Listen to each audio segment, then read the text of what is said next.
Ahí está.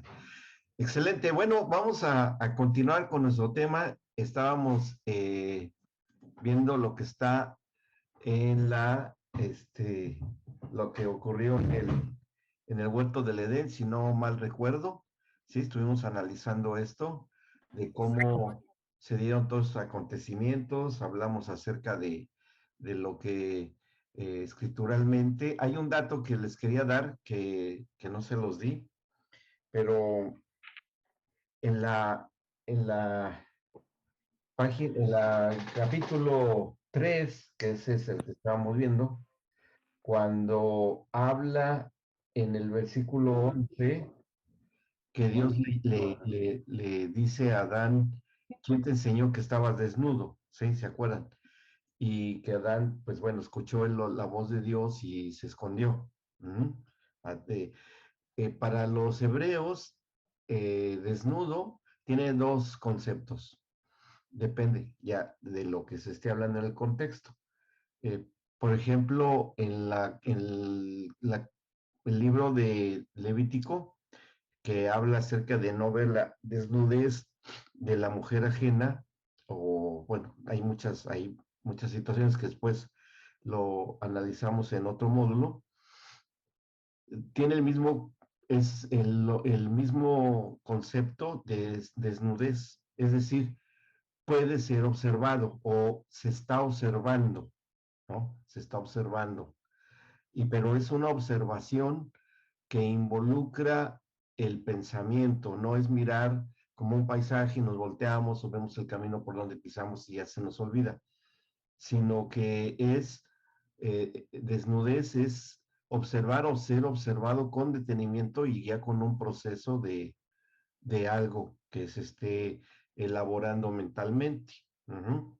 Por eso cuando el Señor le dice a Adán, ¿quién te enseñó que estabas desnudo? Es decir, ¿quién te demostró, te enseñó, te instruyó que te haya estado observando detenidamente y tú te diste cuenta de eso? Uh-huh. ¿Qué es lo que había ocurrido? Que Adán y Eva, como creo que lo comentamos, más que nada en el caso de Eva, había sido observada detenidamente por el diablo, estudiándola, por así llamarlo, o si tratar de entenderlo, analizando sus reacciones, analizando sus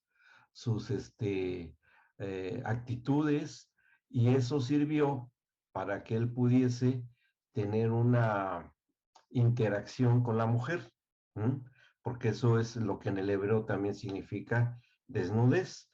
Cuando el Señor cuestiona a Adán, ¿quién te enseñó que estabas desnudo? Es decir, alguien ya te dijo lo que es que se le observe a alguien con detenimiento para conocer o reconocer sus actitudes, sus reacciones. O sea, que de alguna manera, ¿qué es lo que estaba haciendo Satanás? Escudriñar la mente de ellos, ¿m? Para ver con inteligencia y sabiduría cómo podía interactuar para lograr engañarlos. Y engañó a Eva. Adán no lo engañó. Adán fue convencido por su mujer que había sido ella engañada y seducida, que ese fue el problema de la desobediencia de Adán. Entonces, aquí la reclamación que le hace el Señor, podemos concluir que no es por la ausencia de ropa, me explicó que estaba desnudo él y Eva, sino que ellos permitieron que esa observación que se hiciera de ellos por parte de Satanás sirviera para establecer un entendimiento, un intercambio de pensamientos, de planteamientos, como lo hizo Lucifer, los Satanás, cuando les dice, es que Dios sabe que cuando ustedes coman serán como Él y quién sabe qué, ¿sí? O sea, que eso sigue siendo una manera en el que las tinieblas conocen la historia de cada familia. Somos observados, es decir, estamos delante de las tinieblas desnudos como Adán y Eva, sobre todo cuando no tenemos las vestiduras del hombre nacido de nuevo, o entiéndase hombre y mujer, que es estar revestidos de Cristo, ¿sí? Cuando estamos revestidos de Cristo, como lo dice el apóstol Pablo, Satanás no puede ver nuestro ser interior, no lo puede ver porque a quien ve él es a Cristo, su superarchienemigo que lo venció en la cruz del Calvario.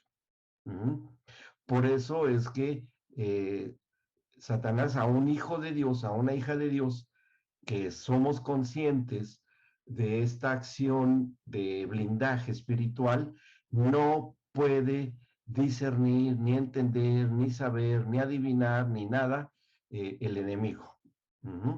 Porque si no, seríamos muy... ¿Qué es lo que hace que ese revestimiento se debilite o de plano se quite cuando negamos la eficacia de la cruz? O sea, ya quedamos bajo la observación directa del enemigo y sabe por dónde podemos ser primero tentados y después derrotados, ¿sí? Eso es lo que le pasa al apóstata o al que blasfema, que reniega de la eficacia de la redención. Entonces, cuando un miembro de la familia o toda la familia se quita ese revestimiento de Cristo al negar todo lo que significa estar en Cristo, bueno, queda muy vulnerable esa familia, ¿no? Entonces, cualquier cosa puede pasar, que eso es finalmente lo que ocurrió con Adán y Eva cuando son expulsados del huerto del Edén. En la lectura que estábamos haciendo del capítulo 3 del Génesis, ahí hay una total desprotección, toda una vulnerabilidad.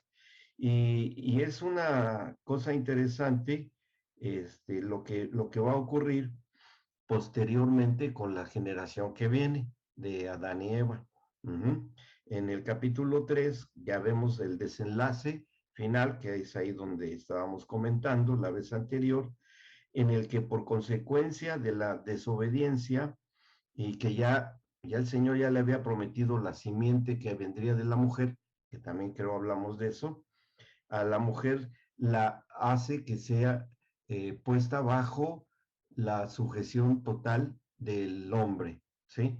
Ya no como una ayuda idónea, sino como una sujeción de tal manera que se ve limitada a Eva como si volviese a ser encerrada dentro del cuerpo de su esposo Adán, que es de donde fue sacada. Ya no tenía la libertad que tenía y diseñada por Dios en el huerto del Edén, que ese fue el problema. Adán estaba en un lugar y Eva estaba en otro lugar distante. Adán estaba en el oriente del huerto, trabajando tal vez o haciendo algo, y Eva estaba en el centro del huerto, junto al árbol de las ciencias del bien y del mal, es decir, la Eva que había sido separada del interior del cuerpo de Adán, ahora estaban separados, ¿sí? Esa separación en la cual puede intervenir con esa seducción, después de haber observado sus conductas y sus actitudes, y en esa separación es cuando aprovecha Satanás para seducir a Eva. Y eso es precisamente lo que en el caso del matrimonio actual puede pasar. Esa separación, ese distanciamiento de cualquier tipo físico, mental y espiritual en la relación conyugal, no, el matrimonio se hace muy vulnerable. La misma situación que pasó en el huerto del Edén. Al estar fuera Eva del radio de compañía, de cercanía de su marido, bueno, pasó esto. También considerando que Adán y Eva no tenían la llenura del Espíritu Santo porque no la necesitaban.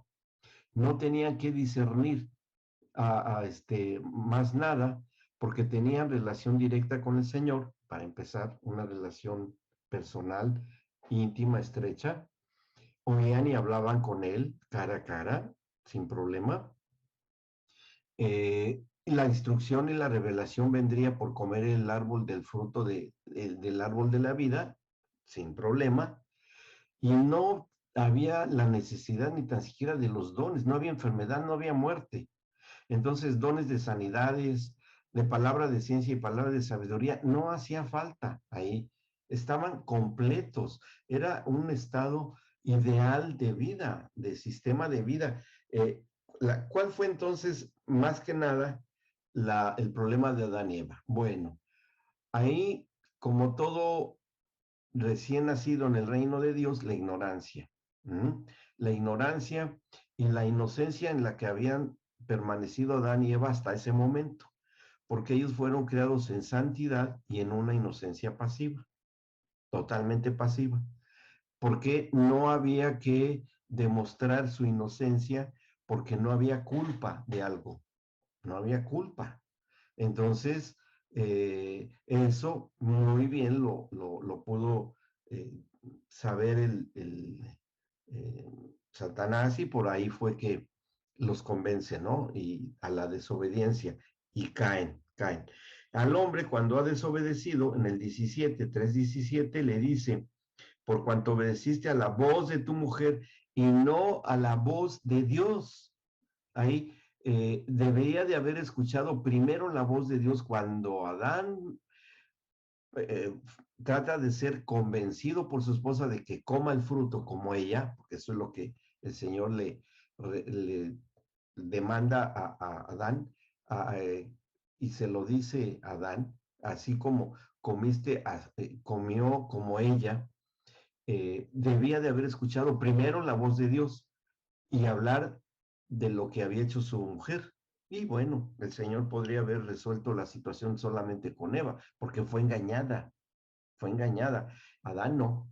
Entonces, esto va a traer como consecuencia en el 17: por cuanto obedeciste a la voz de tu mujer y comiste del árbol de que te mandé diciendo, no comerás de él, maldita será la tierra por tu causa, con dolor comerás de ella todos los días de tu vida.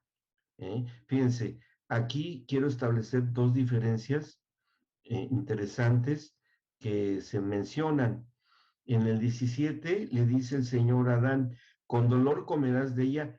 ¿De qué? De la tierra, ¿sí? Porque dice, maldita será la tierra, maldita será la tierra. Y dice, o sea, toda la tierra, todo el planeta, todo lo que había, todo el planeta Tierra. Dice, con dolor comerás de ella todos los días de tu vida. Es decir, que de una tierra bajo maldición, el hombre se iba a alimentar con alimentos de una tierra con maldición. ¿Mm? Muy diferente a lo que se podía labrar y cultivar y cosechar en el huerto del Edén, que era una tierra bendecida. El ADN era diferente. El ADN que se incorporaba en el cuerpo de Adán y Eva los frutos del árbol del huerto del Edén, era un ADN nutritivo, espiritualmente hablando, suficiente para sostenerles en una situación de obediencia y de entendimiento de lo espiritual.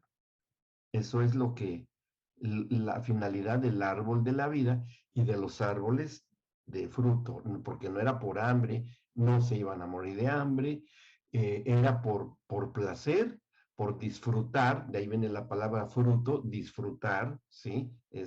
Tienen la misma connotación. Y sobre todo el árbol ¿de la vida qué? Porque si no iban a morir, dependían, sí, su vida espiritual por medio de la obediencia. Finalmente, el pecado se engloba o se concretiza en la desobediencia de ellos. Y la otra diferencia, aparte de la tierra, en el versículo 18 dice, espinos y cardos te producirá, ¿qué? La tierra. Dice, y comerás plantas del campo. Bien, aquí hay dos diferencias, tierra y campo. ¿Mm? Para el contexto escritural son dos cosas diferentes, porque la tierra es la tierra ociosa que no se trabaja, que puede producir nada de provecho. ¿Mm? Y campo es lo que el hombre hace de obras con sus manos para tratar ahora de alimentarse, ¿sí? Porque dice, la tierra va a ser contraria a ti. La tierra va a ser hostil para ti, porque espinos y cardos, el único que te va a producir una tierra bajo maldición.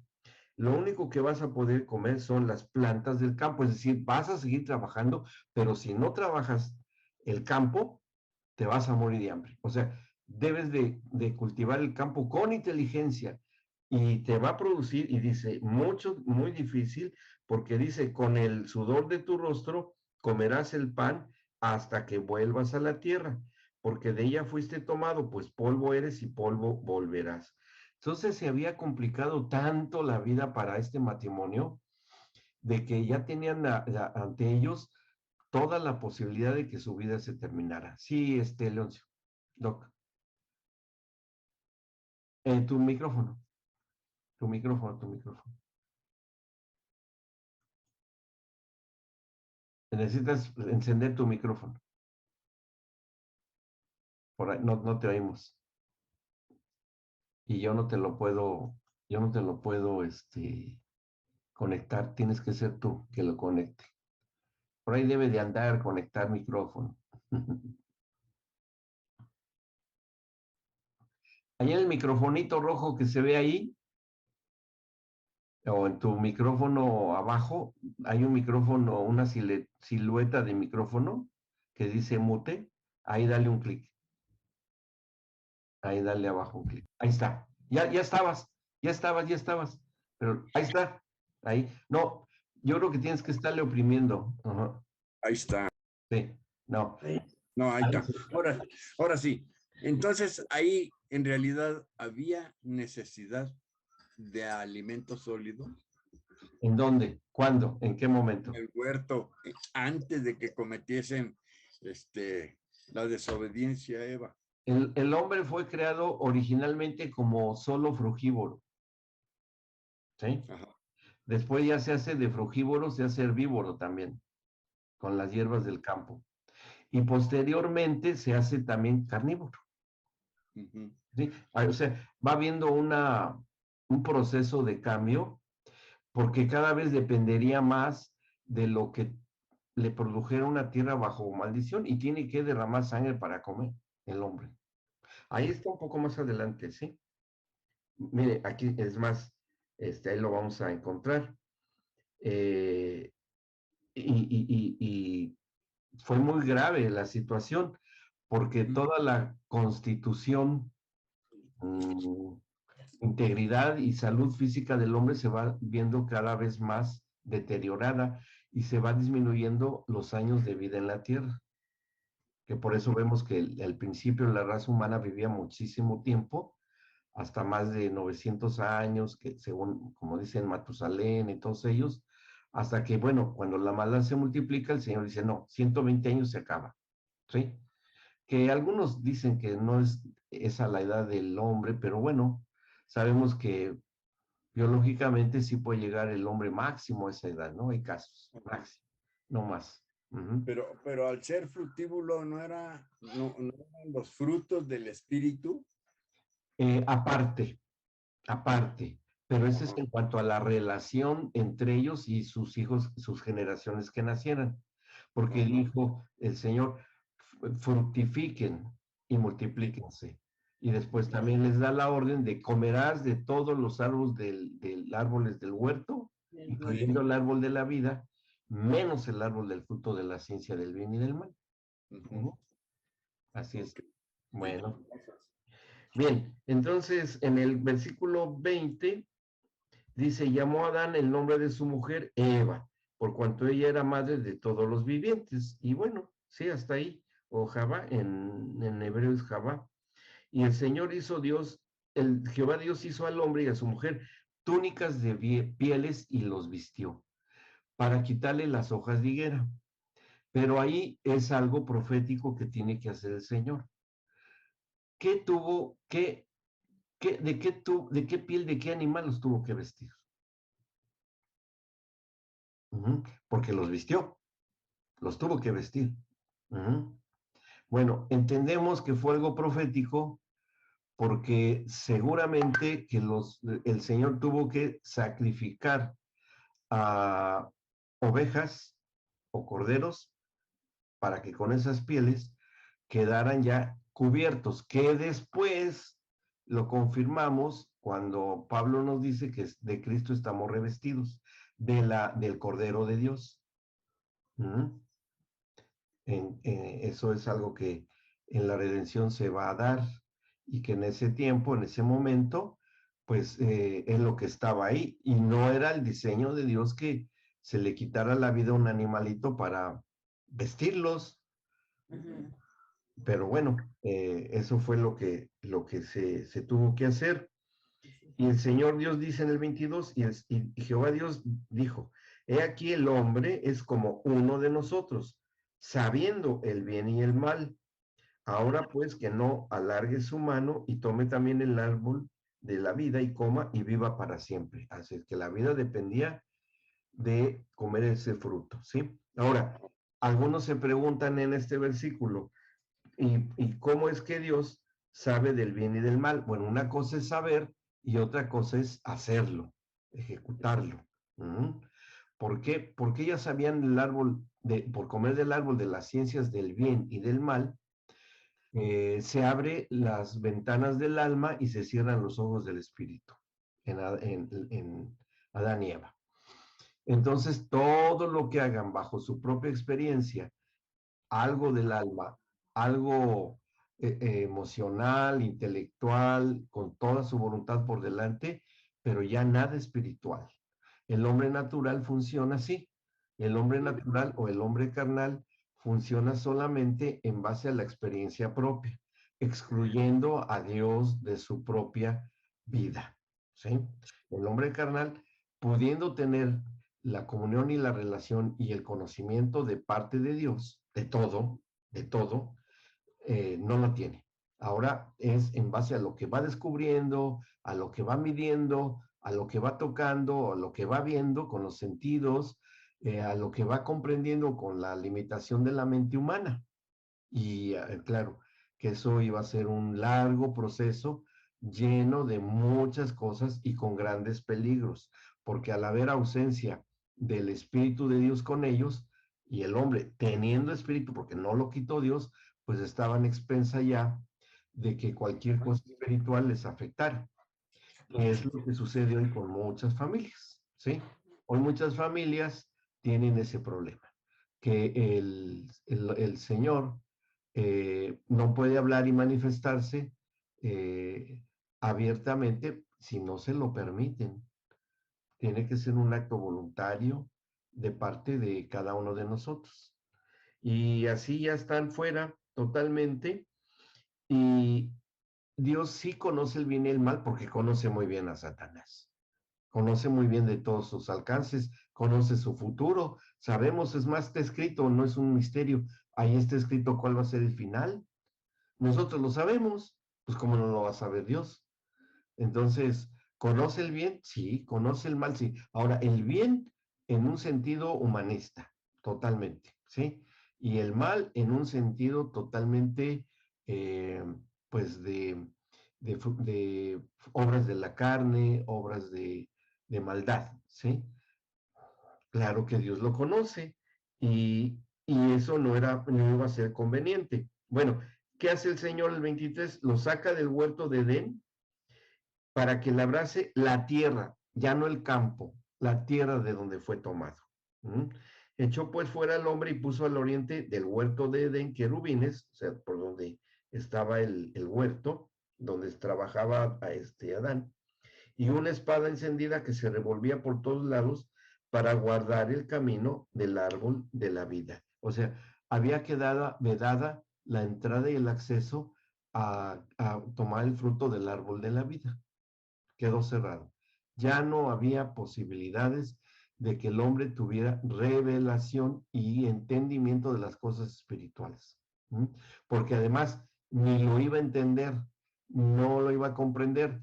Y bueno, y ahora pues ya no iban ellos a poder eh, evitar un gran peligro con los querubines que estaban ahí y una espada encendida. Entonces ya no era posible que ellos pudieran acercarse al árbol. Después, ya afuera y ya yendo, pues, a dónde se fueron a vivir Adán y Eva en la tierra, ¿A dónde se irían? No había casas, no había nada, no había departamentos, no había nada. Pues se fueron a vivir a las cuevas, a refugiarse.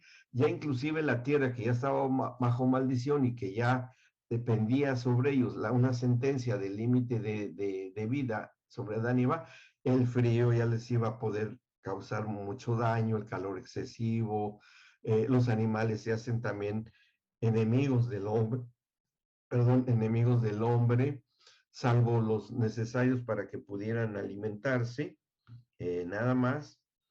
Y pues sí, va a ser muy difícil, muy difícil. En el 4.1 dice, conoció Adán a su mujer Eva, es decir, tuvieron intimidad, la cual concibió y dio luz a Caín.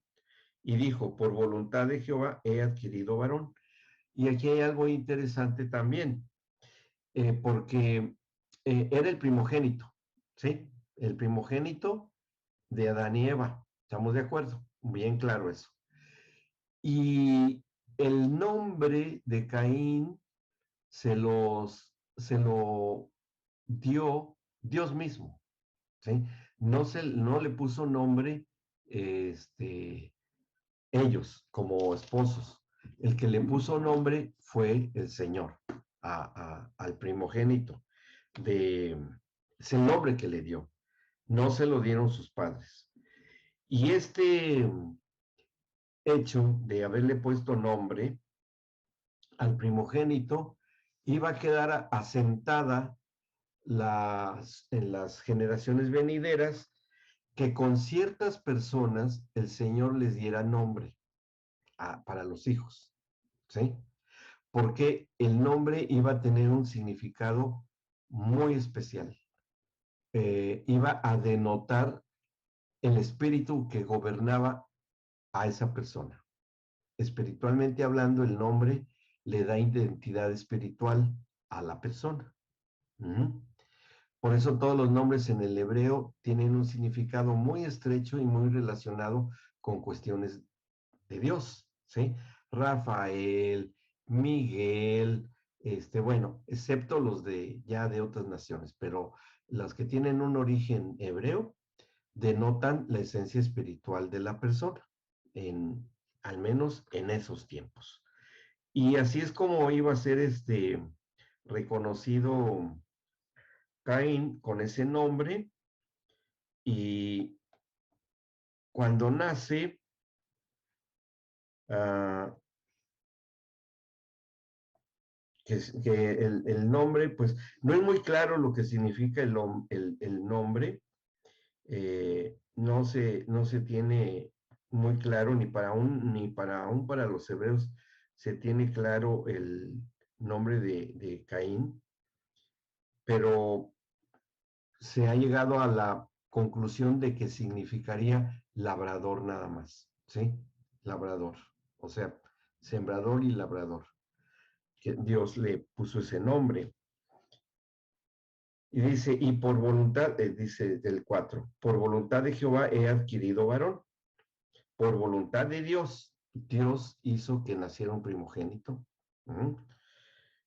Y después nace Abel. Dice, Caín fue labrador de la tierra, por eso les digo, en el 2 dice, después dio a luz a su hermano Abel, y Abel fue pastor de ovejas, y Caín fue labrador de la tierra. Por eso consideran que ese nombre, eso es lo que significa. Aconteció en el 3, andando el tiempo, que Caín trajo del fruto de la tierra una ofrenda a Jehová. Y aquí empieza a surgir la raíz de la familia disfuncional, ¿sí? Aquí nace ya las divisiones familiares, las cuestiones que hasta hoy suceden en todas las familias, en la mayoría, de una u otra intensidad o forma o manera, porque fue tremendo lo que ocurrió.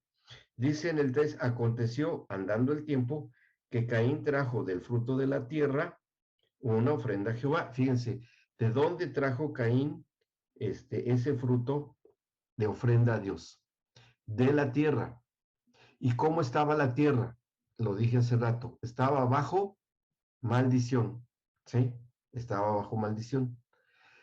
Y eso no le agradó a Dios, que le entregara de una tierra bajo maldición, obra de sus manos, frutos que no tenían vida porque provenían de una tierra bajo maldición. Ujú. Y dice, bueno, pues no, pero bueno, pero pues ¿de dónde podía más haberla sacado Caín? Bueno, la cuestión está, y la gran diferencia no era tanto el fruto que llevaba Caín, que salía de una tierra bajo maldición, sino la actitud con la que llevaba la ofrenda Caín. Eso era lo que contaba, ¿sí? La actitud. Porque dice en el 4, y Abel trajo también de los primogénitos de sus ovejas, de lo más gordo de ellas. Y miró Jehová con agrado a Abel y a su ofrenda. ¿Qué es lo que llevó a Abel? Y ahí está el contraste. El contraste es que Abel llevó un animal vivo y lo sacrificó, ¿sí?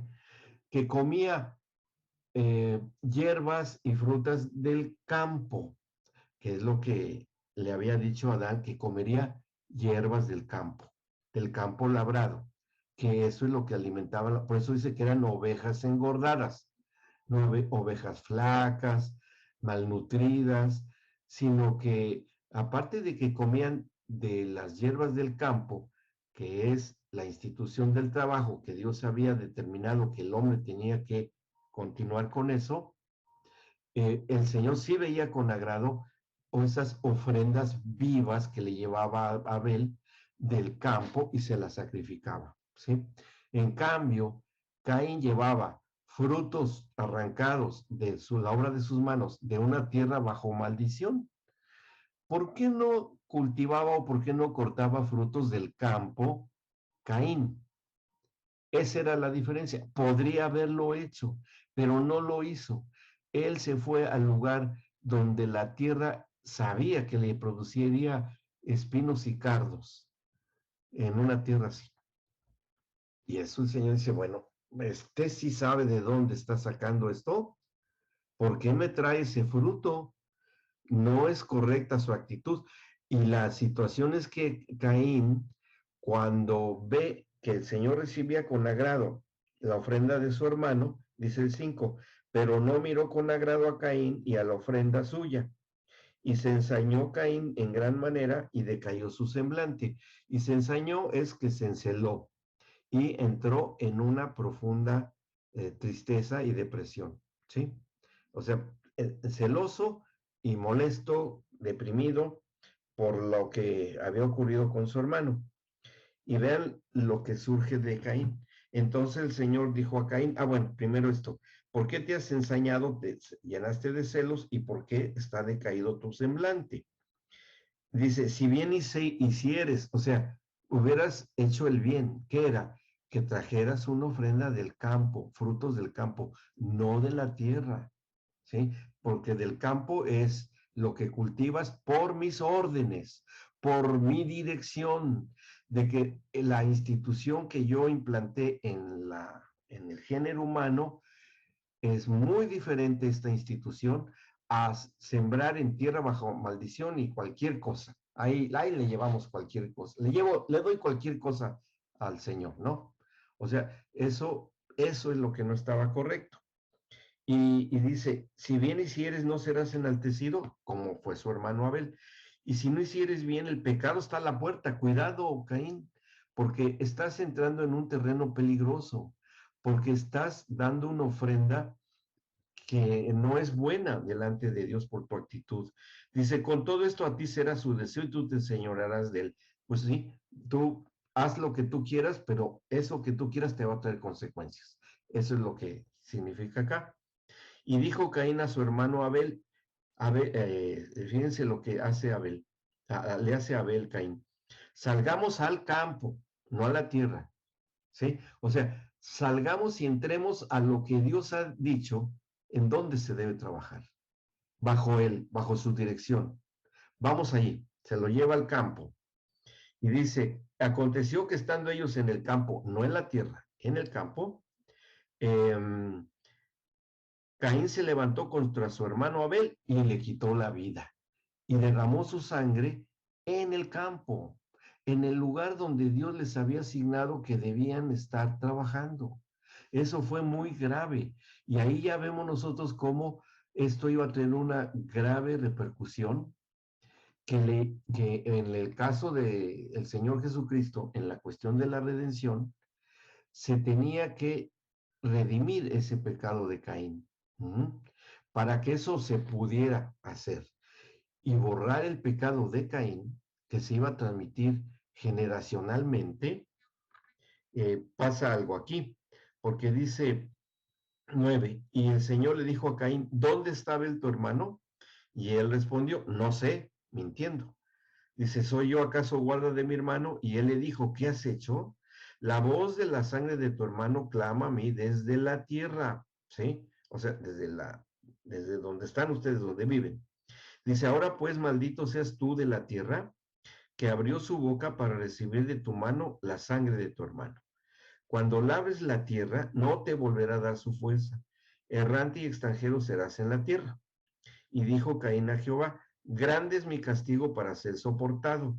He aquí me echas hoy de la tierra y de tu presencia me esconderé, y seré errante y extranjero en la tierra, y sucederá que cualquiera que me hallare me matará. Y le respondió Jehová, ciertamente cualquiera que matare a Caín 7 veces será castigado. Entonces el Señor puso señal en Caín para que no lo matase cualquiera que le hallara. Y esto también va a ser un precedente para la redención en las cuestiones de las familias. Cuando hay una división, cuando hay celos, cuando hay peleas familiares, eso es porque el gen de Caín puede estar prevaleciendo en la naturaleza adámica de alguien de la familia o de toda la familia. Esa naturaleza adámica, esa herencia de Caín, tiene que ser redimida. ¿Cómo lo hizo el Señor Jesucristo y el Padre Celestial? Bueno, el Señor Jesucristo tuvo que asumir a absorber en él, en su esencia espiritual, a Caín y Abel, ¿sí? A los dos. Absorbe a Abel cuando el Señor Jesucristo es reconocido como el Cordero de Dios, ¿sí? Inocente, puro, como era Abel, así, con esa misma actitud, y tiene que absorber el pecado de Caín cuando se convierte en el carnero de la expiación, como hacían los sacrificios los hebreos, ¿no? Que sobre un carnero confesaban todos los pecados de la nación de Israel y lo echaban al desierto, para que ahí, tierra de demonios, que era como echarlo al infierno, pues acabarán con él, ¿no? Entonces, este hecho que hace el Señor de sacar a Caín de la tierra, le va a permitir al Señor legalmente que cuando le toque el tiempo de la redención a su hijo, asuma las dos personas, ¿sí? Para, para que la sangre que clamaba por la justicia al Señor, la sangre de Abel, se ejecutara con la muerte de un inocente. ¿Quién? El Cordero de Dios, ¿sí? Ahí eso logra satisfacer la demanda de justicia de Abel. Y por el otro lado, en el caso de Caín, fíjense lo que hace el Señor cuando Caín le dice, es que cualquiera que me encuentre, porque iban a seguir naciendo hijos de sus propios padres, hermanos y hermanas de Caín, hasta que ya se encontrara una mujer con él y naciera sus propias generaciones, podían quitarle la vida, porque ya sabían que la vida podía terminarse. Entonces el Señor le pone una marca a Caín. ¿Qué marca le pone el Señor a Caín? Le pone la primera letra del nombre de Dios en Caín. Eso es lo que la marca de Caín, ¿sí? Le pone la primera letra del nombre de Dios, ¿m? En su persona, en su genética. ¿Por qué nada más le pone la primera letra? Porque pues, no se podía identificar, pero era un nombre, el nombre de Dios, y nadie podía tocarlo para preservar la generación de Caín, para que llegara el tiempo de la redención con Jesucristo y pudiera subir el carnero de la expiación. Por eso le pone esa marca, ¿sí? ¿Y cómo sabemos que fue redimido el pecado de Caín? Para lograr la reconciliación entre Caín y Abel, entre hermanos, entre familiares, por medio de la redención. Cuando el Señor le da un nombre sobre todo nombre, que es Jesús, que también es, o Cristo Jesús, que es el nombre completo de Dios ahora dado a nosotros, ¿sí? Y ahí ya en nuestra naturaleza adámica o en el gen de Caín se nos inscribe el nombre de Dios en nosotros, el nombre que es sobre todo nombre, que es el nombre de Dios en nosotros, y la naturaleza adámica, la naturaleza de Caín, nos es quitada. Ya tenemos el nombre completo de Dios en nosotros, ¿sí? Por eso es que tenía que preservarse a Caín y a su descendencia. ¿Vamos bien? ¿Sí?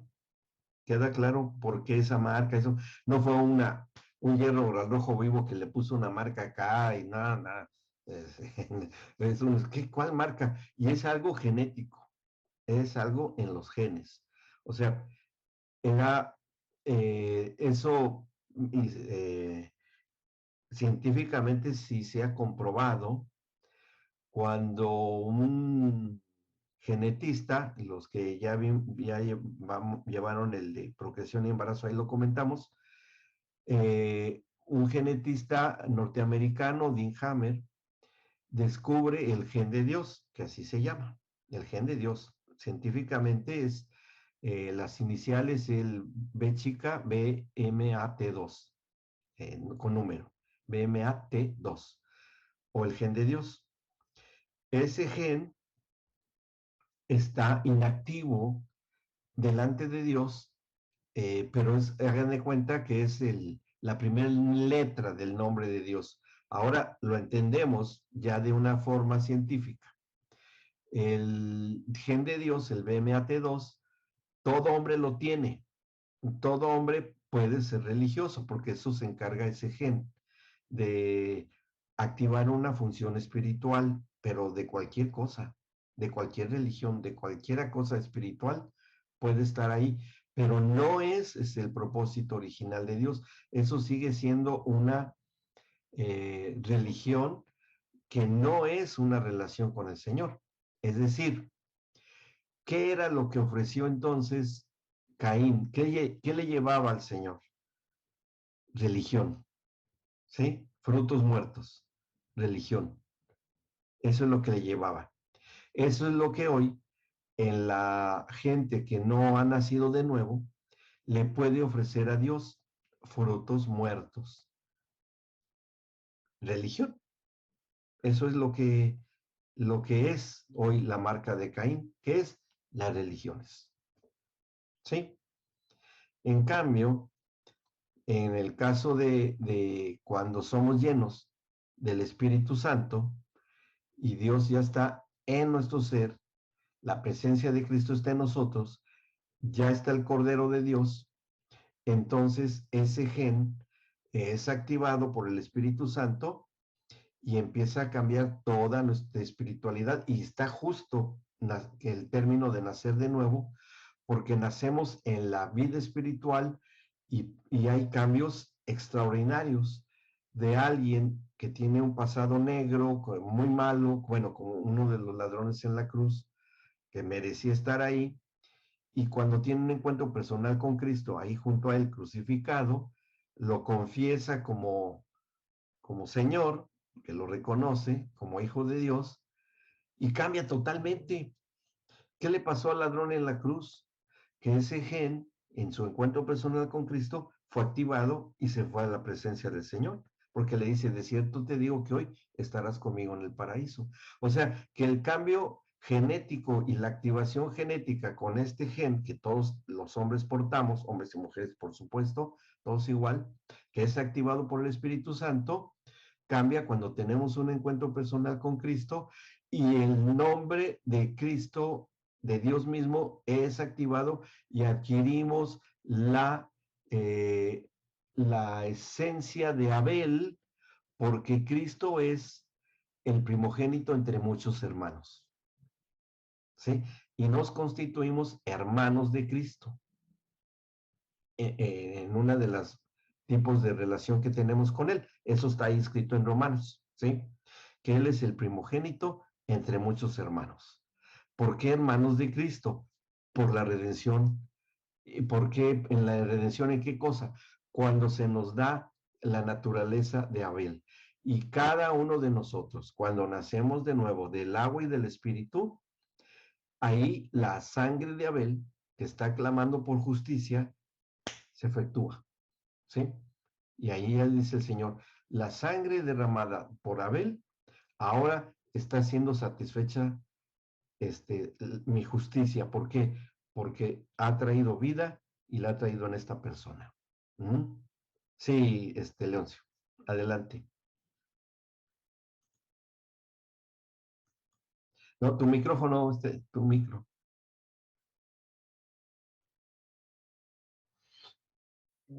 Esto no puede estar en relación con la sangre derramada en el madero que cayó hasta en la tierra y ahí aconteció otra cosa.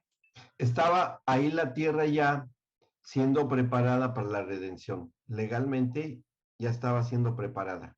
Por eso dice también en Romanos que la creación aguarda la manifestación de los hijos de Dios. ¿Sí? Es ahí. Pero tiene que ser de todo el cuerpo de Cristo. Hasta que seamos redimidos corporalmente, eso no se va a dar. Hasta que llegue el momento de del encuentro de Cristo y su cuerpo, que es la iglesia. ¿Sí? Bien. ¿Vamos bien hasta acá? Entonces ya desde entonces ya se empiezan a poner todos los precedentes para la restauración de la familia. Así con todo esto que aconteció. Ya de ahí ya sigue la historia, vienen todas las cosas y bueno, ahora sí podemos nosotros tener un mejor entendimiento de lo que sucede con miren, vamos en la estrategia que Dios va a establecer para que se puedan ir cumpliendo diferentes etapas de llegar hasta la cruz, hasta el nacimiento del Redentor. Va a tener que haber toda una serie de cosas que el Señor pues no tenía prisa, porque pues él, 1000 años del hombre es un día para él, ¿no? O sea, no,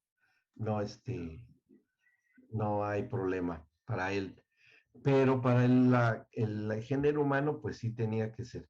Y en su manual de ustedes, ya estaríamos a la altura del tema número 5, la página 14. El tema número 5. Ya todas las instituciones ya han sido usurpadas porque legalmente se las entregó Adán y Eva a Satanás, ¿no? Y él hace sus asignaciones, él hace sus nombramientos, son las huestes de maldad, principados y potestades de las que habla Pablo en Efesios 6. Y a cada entidad espiritual, Satanás va dando esas asignaciones. Él se queda como usurpando el lugar de Dios mismo. Por eso a Jesús cuando lo tienta le dice que lo adore, porque es el príncipe de este mundo, el príncipe del aire. Y él va a ser reconocido como, bueno, como Satanás mismo, ¿no? O sea, el adversario.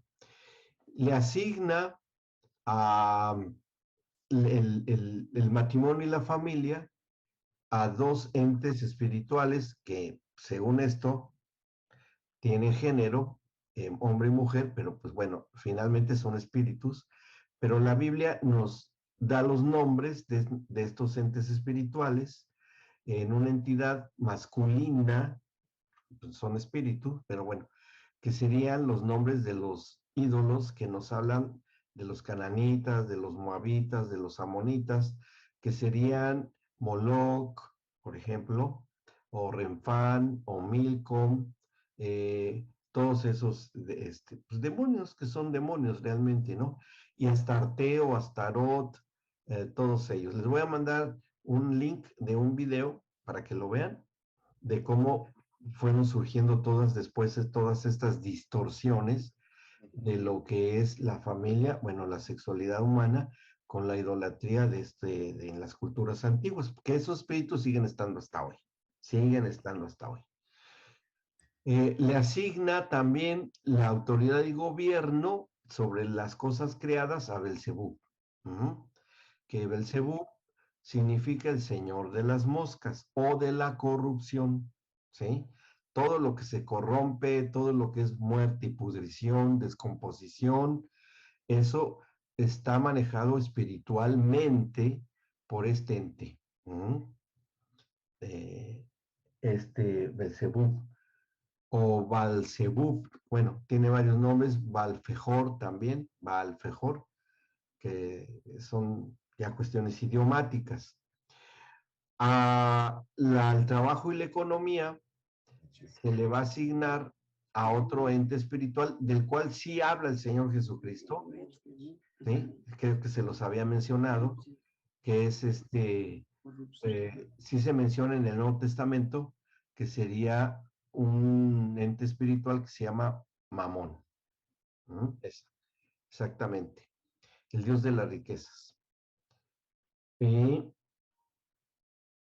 esas serían básicamente las asignaciones que hace. Y empiezan a gobernar todas las políticas, todas las cuestiones de organizaciones humanas, pues hasta la actualidad.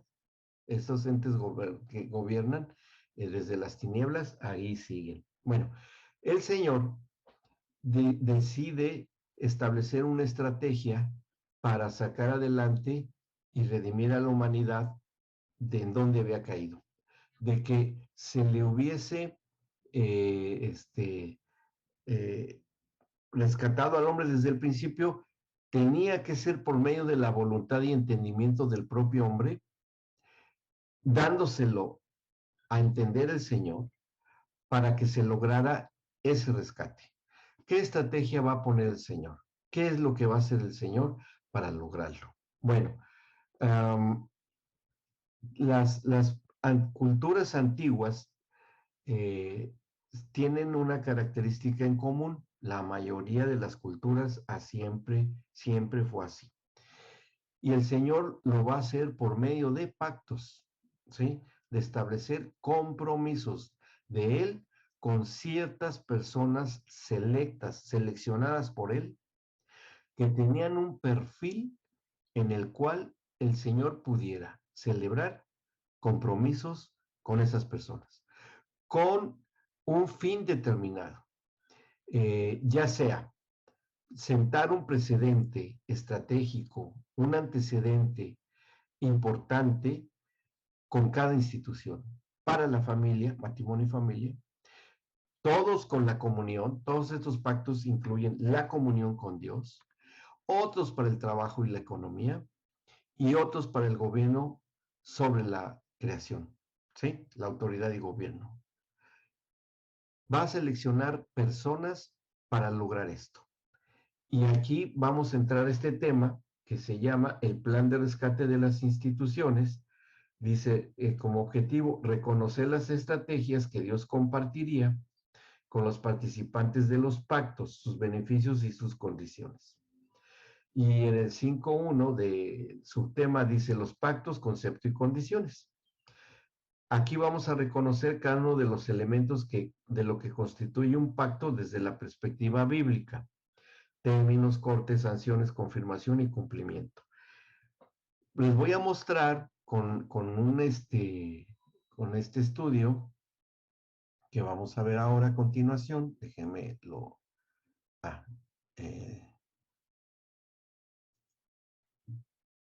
vamos a ver si puedo, porque dice que no puedo compartir pantalla. Voy a tener que detener un poco la grabación. Permítanme. Ahí está. Ahora sí.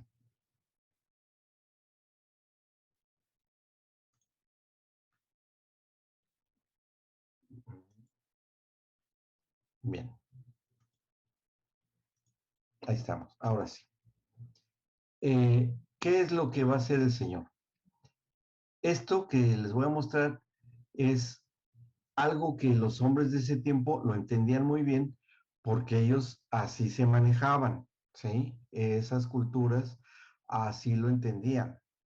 Y esto es, van a ver cómo es igual, pero cambia la tecnología, pero es igual. ¿Qué es lo que hacía el Señor con estas personas para establecer un compromiso como precedente de la redención de cada institución?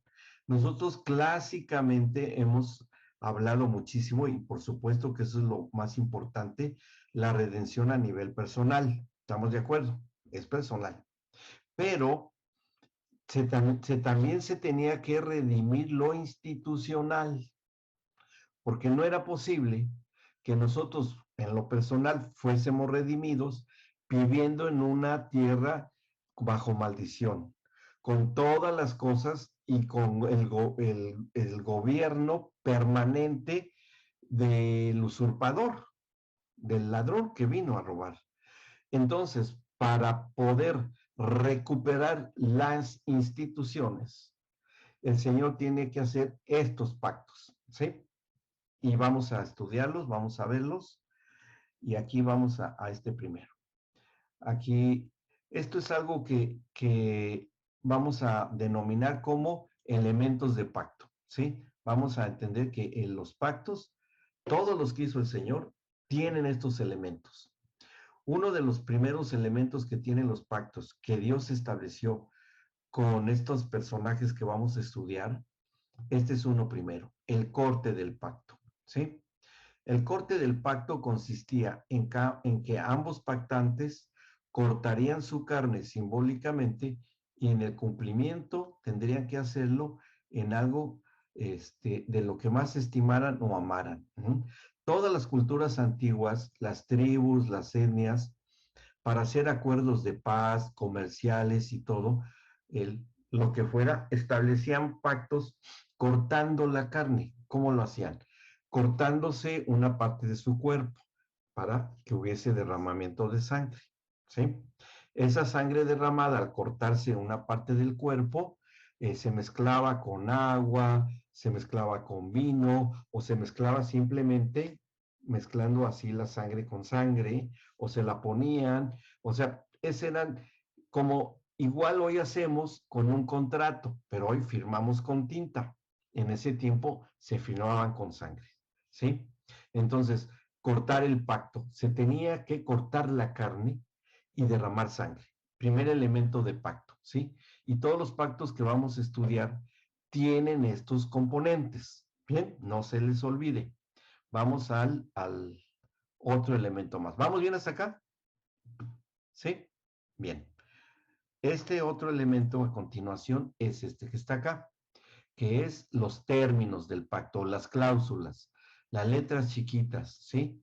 Que tenían que decir cada parte. Dios pondría sus términos y los hombres pondrían los suyos, los que iba a seleccionar. Yo le diría, me comprometo a hacer esto, esto y esto, ¿y tú a qué te comprometes? A esto, esto y esto. Lo vamos a cumplir. Tú lo cumples y yo lo cumplo, ¿sí? Eran pactos. En esta parte se estipulan cada uno de los elementos que debían contener las cláusulas del pacto y que debían respetarse infaliblemente. Es decir, sí o sí se tenían que cumplir. Sí o sí. No se podían dejar hacer un lado, porque entonces se estaría violando ese pacto y era grave, porque eso significaría guerra, bueno, un desastre, ¿sí? Entonces, tenía que haber términos, y todo lo que uno hacía, de estos hombres de pacto, lo que ellos hacían, Dios se comprometía también a hacerlo en el tiempo de Dios, ¿sí? Se los tenía que cumplir y que estos hombres, bueno, fuesen testigos de que Dios cumplía. ¿Vamos bien? Vamos a ver otro elemento de pacto, y era que era la confirmación del pacto. Bien, había una confirmación del pacto. Esta confirmación era cuando se cumplían los términos. A ver, ya cumplió sí, ¿qué hizo? Hizo esto y esto. Ah, ok, ya está confirmado, ya lo hizo. Entonces, ahora me toca hacerlo a mí, ya fuera Dios o ya fueran los hombres. Ahí lo iban a ir cumpliendo, cumpliendo, cumpliendo. En la confirmación del pacto se reafirmaban y establecían todos los compromisos y sus consecuencias en el cumplimiento del mismo. En los pactos de Dios podían establecerse a través de años y de acuerdo a los actos de los celebrantes. ¿Sí? Es decir, que todos estos pactos que Dios iba a hacer en lo sucesivo se iban a estar cumpliendo. Ahora, vamos a ver de qué manera y en qué forma se fueron cumpliendo. ¿Sí? Ahí eso vamos a entender. Y otro elemento de pacto, vamos a ver a continuación, era este que estaba acá. El cumplimiento. Cuando ya ambos habían cumplido. ¿Sí? Cuando ya cumplimos todos los compromisos, ¿sí? Ya está todo lo que quedamos, ya está bien cumplido. Tú cumpliste, yo cumplí, ya estamos, pues bueno, en los términos que se compusieron, las condiciones, y se llegaba a un fin conveniente para ambas partes. Bien, aquí tenemos un ejemplo, y este es el primer personaje que vamos a estudiar, que fue, aquí ustedes pueden ver la ilustración, que fue Abraham, ¿sí? Acá está Abraham con Isaac, su hijo. Que en cuanto al cumplimiento, que ya se verificaba y se cumplía, era la parte culminante, la parte más importante, en donde los participantes del pacto debían cumplir cabalmente y llegado el momento, todos los términos del pacto, que no faltara uno solo de los términos que se habían establecido por ambas partes. Bien, ahora, aquí, y el que no obedecía había sanciones, ¿sí? Había sanciones en los pactos si no se obedecían. Los pactos contemplaban sanciones si no se cumplían todo o partes de los mismos. Las consecuencias debían pagarse, ¿sí? Y bueno, ustedes podrían pensar, ¿y a poco Dios no cumplió? Bueno, vamos a ver cómo fue que se tuvieron que dar algunas situaciones y no tanto porque Dios no cumpliera, sino porque las circunstancias así se dieron y él tuvo que ser sancionado de alguna manera. Pero era una estrategia, era una estrategia. Bien. Y por último, vamos a ver que en nuestro ejemplo el primer pacto que vamos a estudiar va a ser este que está acá, el pacto abrámico o el pacto de la familia. ¿Bien? Este es por excelencia lo que iba a servir como precedente para redimir a la familia. Uh-huh.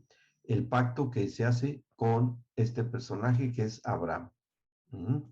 El pacto abrámico reúne los elementos legales necesarios en la celebración de estos antiguos pactos y que debía reunir todos los elementos, y aquí están escritos: el corte, los términos, la confirmación, el cumplimiento y las sanciones. ¿Sí? Todo esto tenía un objetivo, que cuando a Dios le tocara cumplir estos pactos, con cada uno de estos personajes que vamos a estudiar, se podría llevar a cabo la redención del género humano, tanto personal como institucional. ¿Sí? Tenía que ser completo. No podía faltar uno solo de ellos. ¿Ok? ¿Vamos bien? Ahí creo que ya es el último. Sí, ya es el último. Ahora bien, vamos a ver cómo el Señor que va a cumplir esto lo va a hacer escogiendo a este personaje. Y vamos al Génesis en sus Biblias, pueden abrirla, y vamos a ver desde el Génesis capítulo 18, Un poco antes. Sí, vamos un poco antes, desde el 12, capítulo 12. Un poco antes nos habla del antecedente de Abraham. Dice en el capítulo 11, que está ahí este antecedente, que esto debería haber estado incluido en el 12, pero bueno, así lo pusieron, que nos habla del origen de Abraham. Dice en el 27, 11:27. Estas son las generaciones de Taré. Taré engendró a Abram, ¿sí? Fíjense, Abram, así, sin H intermedia, Abram, ¿ok? Estas son las generaciones de Taré. Taré engendró a Abram, a Nacor y a Harán. Y Harán engendró a Lot. Y murió Harán antes de que su padre Taré, en la tierra de su nacimiento, en Ur de los Caldeos. Esto es importante, Ur de los Caldeos. Y tomaron a Abram y Nacor para sí mujeres. El nombre de la mujer era Abram, era Sarai, y el nombre de la mujer de Nacor, Milca, hija de Harán, padre de Milca y de Isca. Mas Sarai era estéril y no tenía hijo. Y tomó Taré a Abram su hijo, y a Lot, hijo de Harán, hijo de su hijo, y a Sarai su nuera, mujer de Abram, su hijo, y salió con ellos de Ur de los Caldeos para ir a la tierra de Canaán, y vinieron hasta Harán y se quedaron allí. Fueron los días de Taré, 205 años, y murió Taré en Harán. Bien, primer antecedente importante, porque de aquí en adelante, y presten mucha atención a esto, de aquí en adelante, todo lo que los hombres de pacto hagan va a ser algo que Dios se va a comprometer a hacer también, ¿sí? Porque se van a hacer pactos. Aún antes de que se estableciera ya directamente el pacto, pero todo era en cuanto a términos de pacto, ¿sí? ¿Ok? Vamos al capítulo 12. Vamos ahí, a ver qué pasa ahí. Permítame. Dice el 12:1. Pero el Señor había dicho a Abraham, vete de tu tierra y de tu parentela, y de la casa de tu padre a la tierra que te mostraré. ¿Qué nos llama la atención acá? A ver, ¿cómo es que Dios establece comunicación? No había hebreos todavía, no existían. Abraham, se le podría considerar en el Nuevo Testamento como un gentil para los hebreos, ¿sí? ¿Y de dónde provenía Abraham? De Ur de los Caldeos, que los caldeos, que era de toda la región de la Babilonia, de Asiria, de la Mesopotamia, que eran pueblos muy idólatras, que tenían ídolos muy terribles, muy sanguinarios. Los asirios fueron muy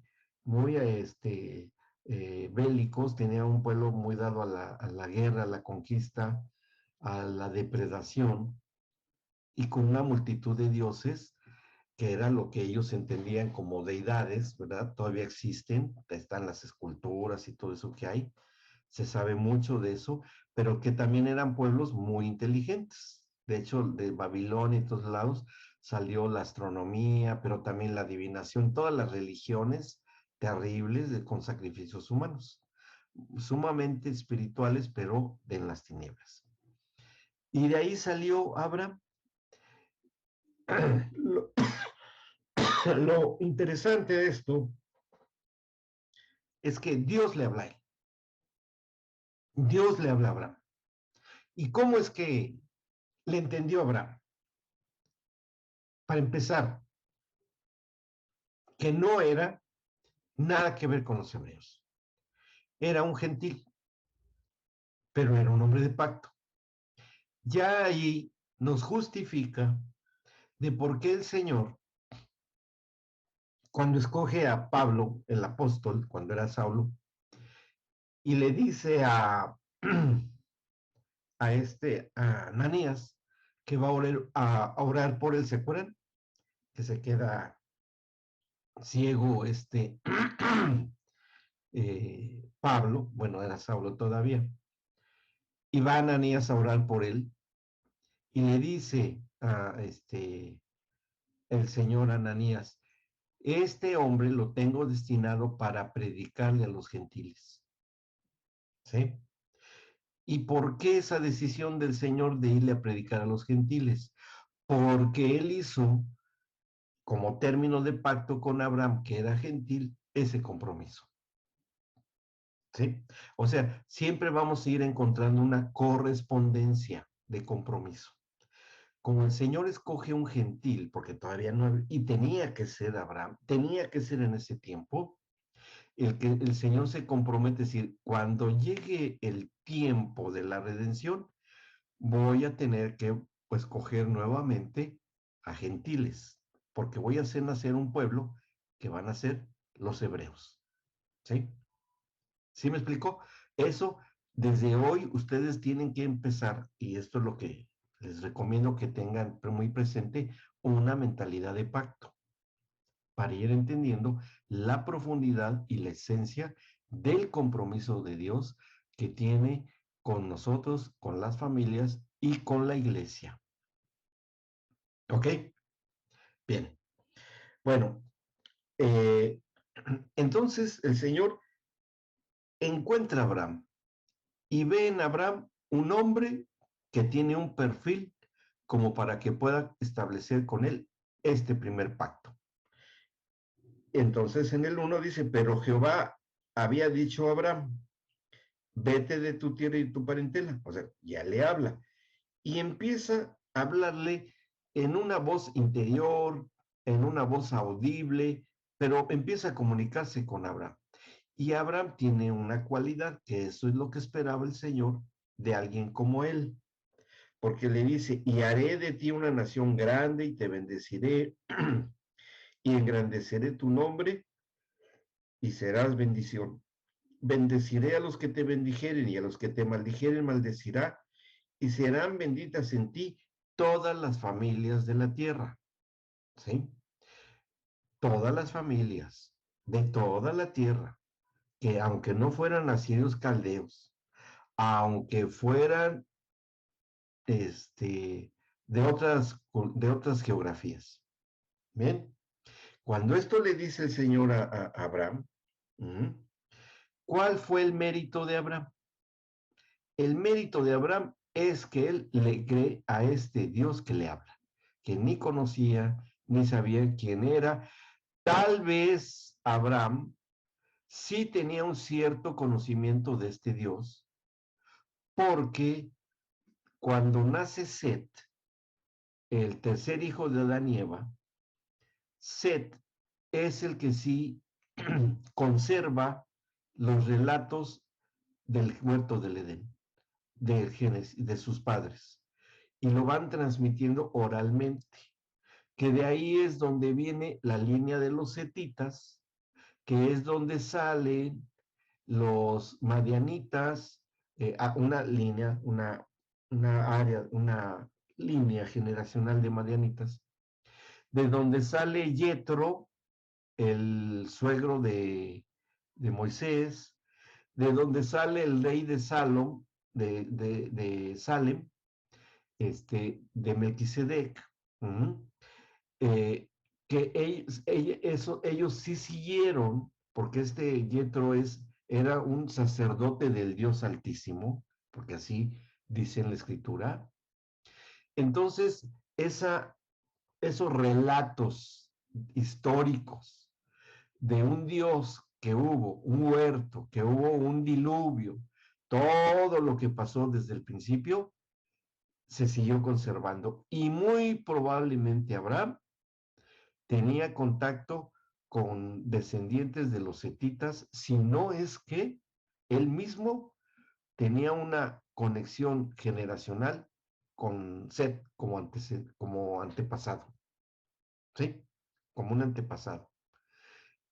Esa cercanía o esa genética de Abraham le permitió a Abraham escuchar a Dios y obedecerle. Y eso era lo que Dios quería ver de él, que le creyera y que le obedeciera. Y eso hace Abraham, porque cuando le habla y le dice, sal de aquí y te vas a ir a la tierra que yo te mostraré, que no le dijo cuál era, vemos la obediencia de Abraham porque sí lo hace. Y dice el 4, y se fue Abraham como Jehová le dijo, no como él haya querido, como él le dijo. Y Lot fue con él porque ya había adoptado a Lot, su sobrino.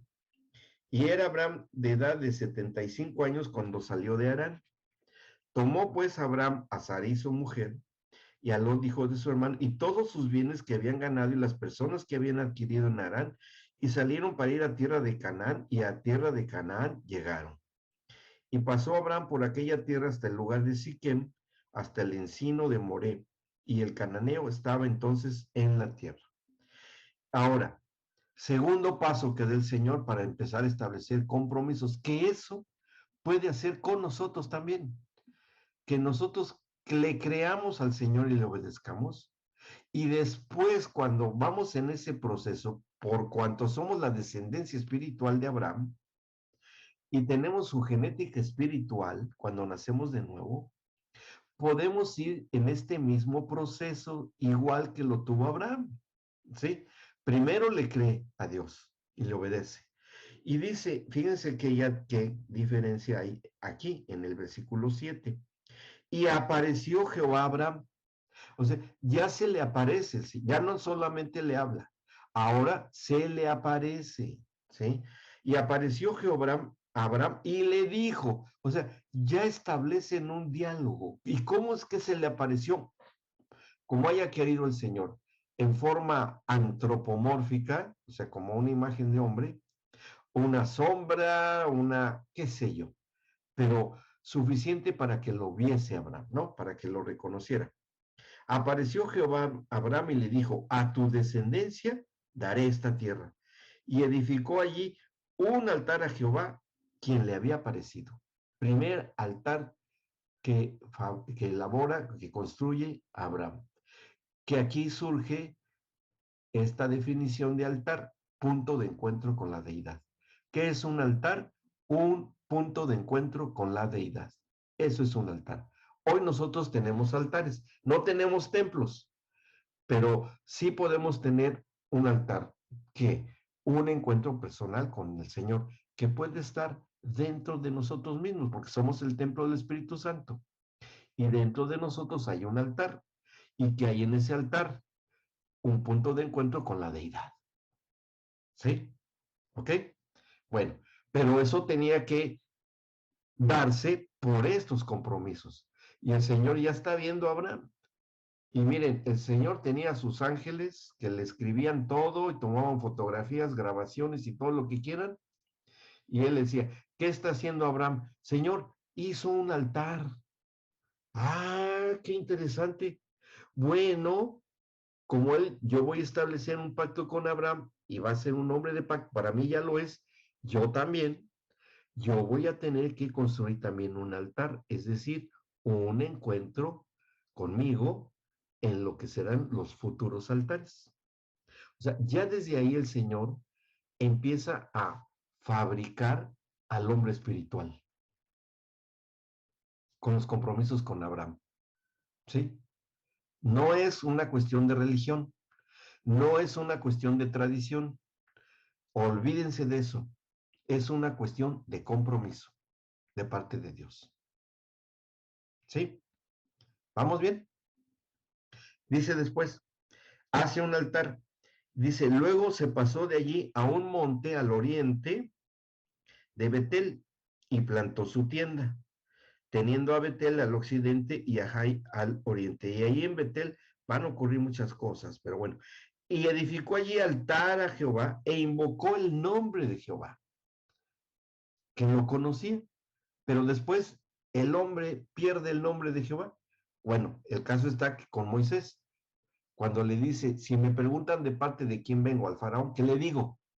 Porque no sabía cómo se llamaba Dios, ya se había perdido el nombre. Pero Abraham sí lo conocía, porque invocó el nombre de Jehová. Sí, pero no en hebreo. ¿En qué idioma? Pudo haber sido en asirio caldeo, pero era el nombre de Dios, que no sabemos cuál era, pero lo invoca. Dice, y Abraham partió de allí caminando y yendo hacia el Negev. Bueno, ahí viene una historia ahí de Egipto. Bueno, no vamos a leer eso. El capítulo 13 viene de una situación que tiene con su sobrino Lot, que se pelean sus pastores de cada uno de ellos, y bueno, Lot se va a vivir a las tierras de Sodoma y Gomorra en el Valle del Jordán, que no existía en ese tiempo el desierto como está hoy, y el mar muerto estaba bien vivo porque no era un mar muerto como está, sino que era un valle verde, muy hermoso, y era de agua como el mar de Galilea, que es vecino del mar muerto, ¿sí?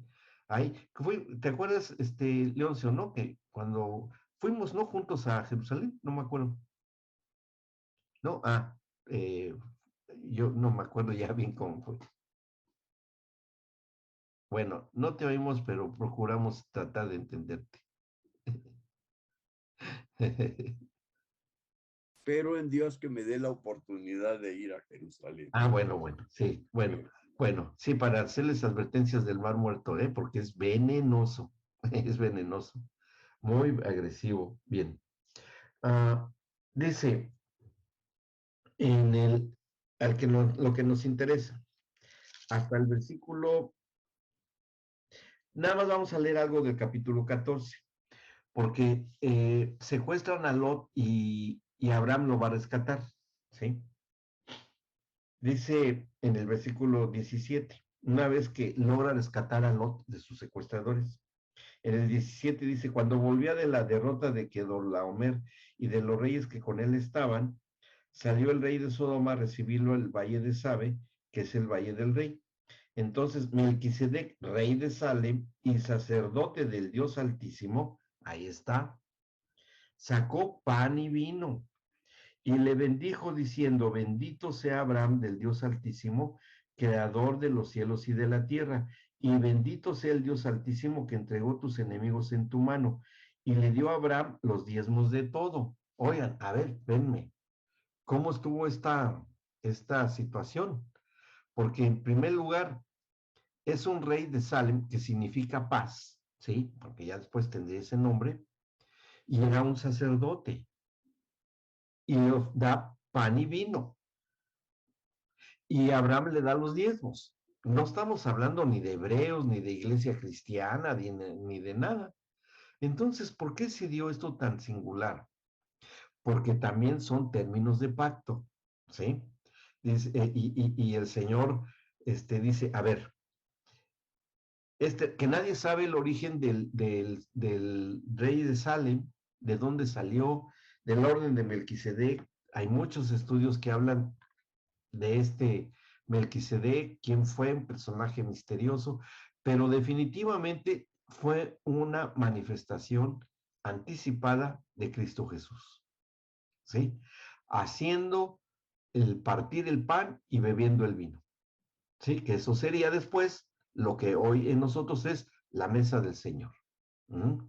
O sea, el Señor dice, voy a establecer también en los descendientes de Abraham el partir el pan y beber el vino. Y yo voy a estar allí presente haciéndolo. ¿Okay? Entonces, términos de pacto. Y además dice, cuando Abraham le da los diezmos, dice, ok, y también va a haber la correspondencia, que ahí tiene que ver ya también, yo se los podría preguntar, ¿qué instituciones de las que hemos mencionado ya encuentran ustedes que están presentes? Les voy a ayudar. ¿Ya estará presente aquí la institución de la comunión Dios y hombre? ¿Sí? ¿Ya estará presente la institución de la familia? Porque Abraham va a rescatar a su sobrino Lot. ¿Me explicó? El interés por la familia. ¿Estará presente el trabajo y la economía, la administración? ¿Cómo? ¿Cuándo? Cuando parten el pan y toman el vino, que es producto del trabajo de sembrar el trigo y de extraer el vino de la uva. ¿Sí? ¿Y estará presente la autoridad y gobierno?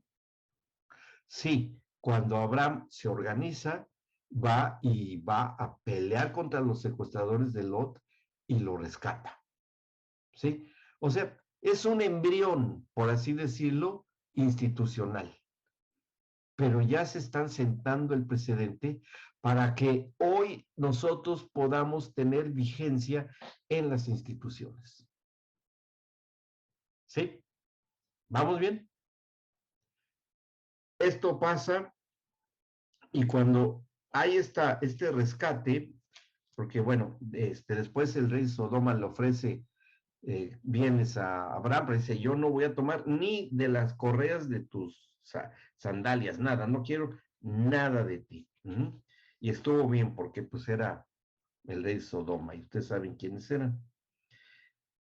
En el 15 ya empiezan a hacerse más claros los términos de pacto que Dios quería hacer con Abraham. Dice el 15:1. Después de estas cosas vino la palabra de Jehová a Abraham en visión. A ver, la palabra de Jehová a Abraham en visión. ¿Quién es la palabra de Jehová? A ver. Cristo. Exactamente, el verbo de Dios, ¿sí? Es decir, ya se le manifiesta aquí el Señor Jesucristo, el verbo no encarnado, en visión. O sea, ya está creciendo espiritualmente Abraham porque ya es algo en visión. Por eso el Señor hoy, por la promesa que le dio a través del profeta Joel, de que hoy el Espíritu Santo nos da sueños y visiones. Eso está profetizado en Joel 2:28, ¿sí? Los jóvenes y los ancianos verán sueños, soñarán sueños y verán visiones. ¿Ok? ¿Por qué el Espíritu Santo lo puede hacer? Porque con este hombre de pacto Abraham se le apareció el Señor Jesucristo y en visión. ¿Sí? O sea, el Señor es extraordinariamente justo y equilibrado. ¿Sí?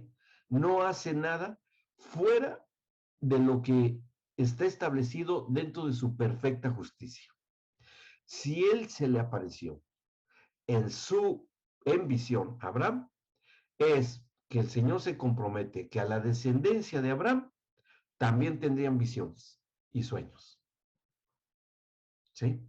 Ahí vamos entendiendo muchas de las cosas que hoy se predican y se hablan. Es decir, no es una inspiración así nada más, o es una para adornar una predicación, es una verdad espiritual, un fundamento espiritual. ¿Ok? Y con esa misma seriedad y esa misma contundencia, la tenemos que considerar. ¿Ok? ¿Vamos bien? ¿Sí? ¿No hay dudas? Ok. Seguimos. Sí, Leoncio. En tu micrófono. Entonces aquí está en donde se llega a lo que tiene uno que hacer al redimirse al Señor es Dios debe de ser amado y nosotros debemos amar a Dios. Dios debe amarnos a nosotros y nosotros debemos amar a Dios. Claro.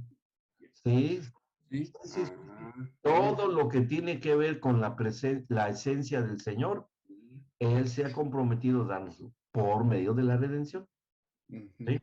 Bueno, así es, exactamente. Bien, entonces en visión, desde el 15:1, vamos terminando ya por hoy, pero dice así, todavía alcanzamos a leer este versículo.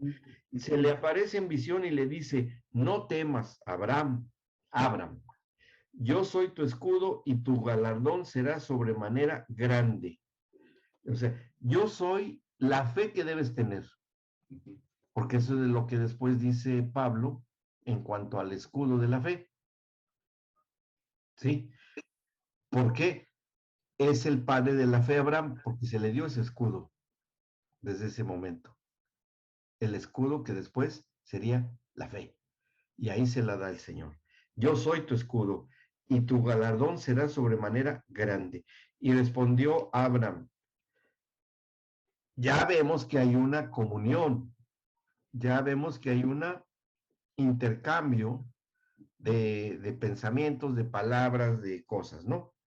Y respondió Abraham, Señor Jehová, ya le puede hablar así, ¿qué me darás siendo aquí que ando sin hijo y el mayordomo de mi casa es ese Damaseno Eliezer? Un, un esclavo ahí, un sirviente.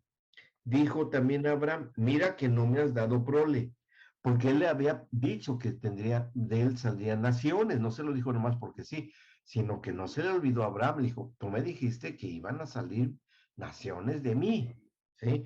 Y le dice, mira que no me has dado prole, y he aquí que será mi heredero un esclavo nacido en mi casa.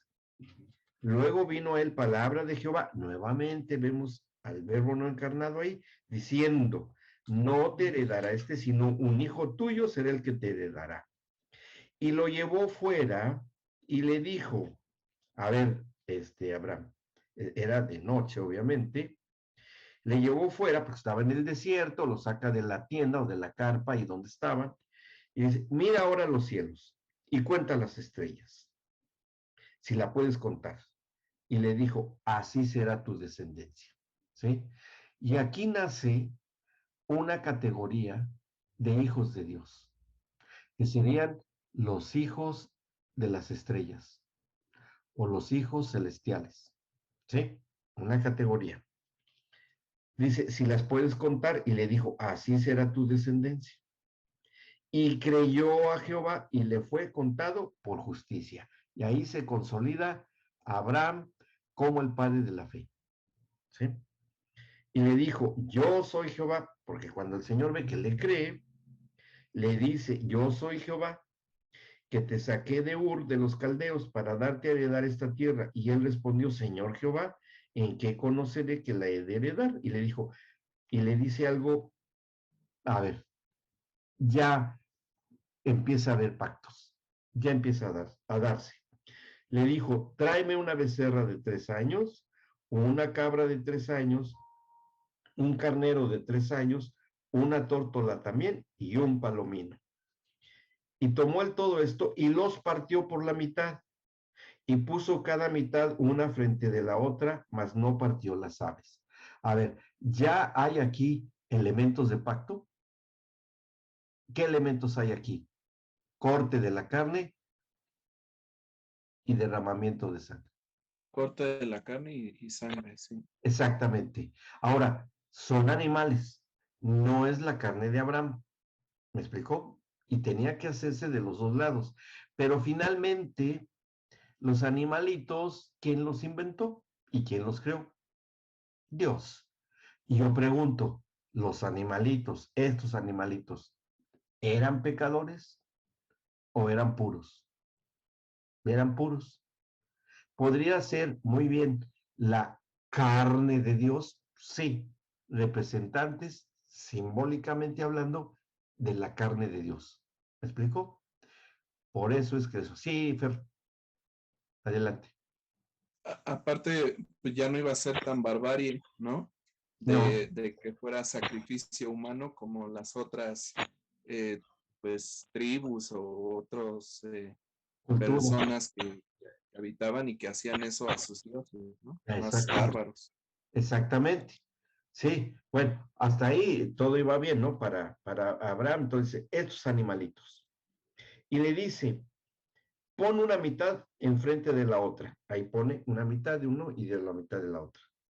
Dice, y descendían aves de rapiña sobre los cuerpos muertos y Abraham las ahuyentaba. Mas a la caída del sol sobrecogió el sueño a Abraham y he aquí que el temor de una grande oscuridad cayó sobre él. O sea, si Abraham estaba acostumbrado al desierto, era un nómada ya, ¿cómo es que le vino oscuridad y temor? Si él estaba acostumbrado a eso. Porque lo que está teniendo aquí Abraham es una opresión de parte de las tinieblas, ¿sí? Y él se deja llevar por esa opresión. Y eso fue muy grave, porque ya el Señor ya está haciendo términos de pacto con Abraham.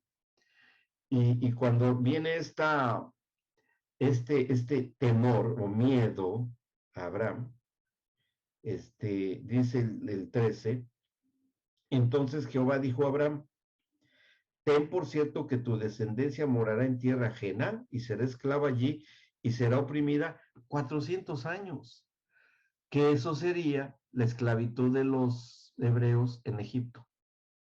400 años de esclavitud, ¿sí? Y bueno, ahí así va a ser, que también podría ser otro lapso grande que hubo del Malaquías al nacimiento de Jesús, pero más bien es en el tiempo de los egipcios. Bien, dice en el 14, mas también a la nación a la cual servirán juzgaré yo, y después de esto saldrán con gran riqueza, que eso sí sucedió con los egipcios. Y tú vendrás a tus padres en paz y serás sepultado en buena vejez, y en la cuarta generación volverán acá, porque aún no ha llegado a su colmo la maldad del amorreo hasta aquí. Y sucedió que puesto el sol y ya oscurecido, se veía un horno humeando y una antorcha de fuego que pasaba por entre los animales divididos. Es decir, qué interesante, porque ¿cómo esa antorcha qué significaba? Bueno, eso era ni más ni menos la confirmación de este término de pacto que el Señor le estaba dando a Abraham del fuego consumidor de Dios, del Espíritu Santo. ¿Sabes qué? Yo voy a enviar a mi fuego consumidor, que es el Espíritu Santo, y me comprometo a hacerlo. Cuando la carne esté partida. ¿Sí? Cuando la carne esté partida, mi espíritu se va a presentar. ¿Ok? No vayan olvidando todos estos términos de pacto. Dice, en aquel día, 18, hizo Jehová un pacto con Abraham. Ahí está. Y le dice, a tu descendencia daré esta tierra, desde el río de Egipto hasta el río grande, el río Eufrates, la tierra de los ceneos, ceneseos, cadmoneos, eteos, fereceos, refaitas, amorreos, cananeos y jerjeseos, jebuseos, todos los feos que estaban ahí, de todos esos, ¿no? Y bueno, que ese es el gran pleito hoy, porque esta tierra Dios se la dio a Abraham, a su descendencia, entre ellos los hebreos, pero esto no lo entienden los descendientes de todos estos eos, que entre ellos estaban también los filisteos, que hoy son los de Palestina. Pero Dios se las dio, pero es una cuestión de fe esto, ¿sí? Y bueno, ¿qué pasa después? Después de esto, el 16 no lo vamos a leer todo, nada más. Dice el 1, Sarai, mujer de Abraham, no le daba hijos, y ella tenía una sierva egipcia que se llamaba Agar. Dijo entonces Sarai a Abraham, ya ves que Jehová me ha hecho estéril, te ruego pues que te llegues a mi sierva, quizá tendré hijos de ella. Y atendió a Abraham al ruego de Sarai. ¿Cómo? A ver, ¿cómo que iba a tener hijos ella de Abraham? Porque las concubinas en ese tiempo para eso servían nada más. Eran como incubadoras vivientes. De hecho, cuando una concubina, que en este caso era estéril la mujer, que la esposa del señor de la casa era estéril, para asegurar la descendencia y la herencia, el señor de la casa embarazaba a una concubina y cuando nacía, en el momento del parto, la señora de la casa se ponía en cuclillas atrás de la parturienta, la abrazaba y cuando pujaba la parturienta, pujaba también la señora de la casa. Y en cuanto nacía el bebé, quitaban a la concubina, pum, la sacaban, la botaban por ahí, agarraban al bebé, se lo daban a la mamá y la mamá iba con el señor de la casa y dice, mira, ya tuvimos un hijo, aquí está nuestro hijo. ¿Sí? Digo, así era en ese tiempo. Terrible la cosa, ¿no? Pero bueno, aquí por eso toma esa iniciativa, porque eran cuestiones de cultura, ¿no? Antigua. Y cuando nace el hijo de Abraham, pues fue algo parecido a lo de Eva. Hizo que a Abraham se sujetara a a Sarai, su mujer. Y eso, ya es hombre de pacto, Abraham. Todavía no tenía una mentalidad de pacto. Se sujeta a su mujer. como Eva y Adán pasó lo mismo. Y nace Ismael, hijo de Abraham, hijo de Agar. Y cuando pues empieza a ver este resultado de que empieza a encelarse Agar, que empieza a despreciar a Saraí, pues ahora Saraí le dice, sácalos y que se vayan. Bueno. Y los sacan al desierto, pero les salva la vida, porque era hijo de Abraham, aunque no era hijo de Saraí. No era el hijo de la promesa. Entonces ahí surge la etnia de los árabes, ¿sí? Y ahí le dice el Señor, va a ser hombre fiero y siempre va a estar en contienda contra tu descendencia. Hasta hoy sigue el pleito.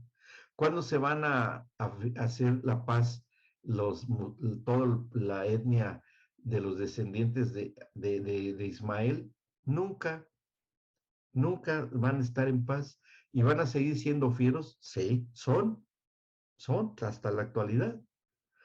Y es por cuestión genética y algo espiritual. Eso no va a terminar, ¿sí? Y bueno, y ahí dice el 12, él será hombre fiero, su mano será contra todos y la mano de todos contra él, y delante de todos sus hermanos habitará. Y bueno, así fue. Así es que nace este Ismael y va a llegar a la culminación a lo que Dios quería llegar, para celebrar este primer pacto de la familia. Pero esto lo vamos a ver ya la próxima sesión, porque ya llegamos al tiempo. Bien, nos quedamos en la capítulo 17, ¿sí? En el capítulo 17, que ahí es impresionante lo que va a hacer el Señor en esta celebración de pacto de la familia. Que eso nos sirve a nosotros para tener la absoluta y completa seguridad de que las familias puedan ser restauradas por cuestiones de pacto. Bien. Bueno, si no hay dudas, ¿todo claro? Bien. Pueden volver a ver el video porque es mucha información, pero para que puedan entenderlo bien, que todo esto está aquí muy extractado, muy sintetizado en su manual, pero ahí está. Muy bien. ¿Alguna pregunta última? ¿Algún comentario? ¿No? ¿Quedó claro todo? Gracias por este despeje. Bueno, y despegue y despegue. Bueno, nos vemos entonces. Muy buenas noches, que descansen. Vamos a parar la grabación.